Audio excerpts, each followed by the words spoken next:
Mon corps, mon droit. Une jeune fille qui avait 15 ans quand elle a été violée. Elle était à l'école, elle étudiait dans une école secondaire. Et elle a fui au Rwanda. Elle m'a appelée, elle m'a dit « Maman, j'aimerais vraiment retourner à l'école. » Alors je lui ai demandé qu'est-ce qui lui était arrivé. Elle m'a dit « Moi j'ai été violée à 15 ans, j'ai dû m'enfuir.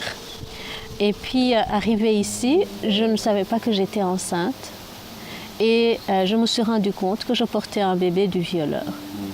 Le bébé est né, puis elle me dit « Moi je l'aime ce bébé, malgré les circonstances dans lesquelles je l'ai conçu, mais je ne voudrais pas qu'il subisse des violences autour de lui. » Et elle me dit « Je voudrais retourner à l'école. » Je dis « Et qu'est-ce qu'il faut pour que tu retournes à l'école ?»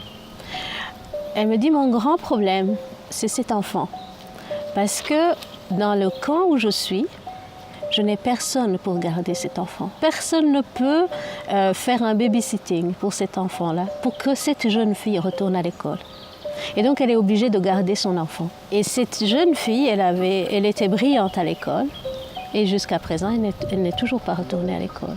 Donc pour le moment, moi je me bats pour au moins avoir une sorte de garderie, de crèche, pour ces enfants qui naissent du viol, pour que leur maman puisse retourner à l'école, puisse revivre une vie normale, parce qu'elle a envie de se reconstruire, cette jeune fille.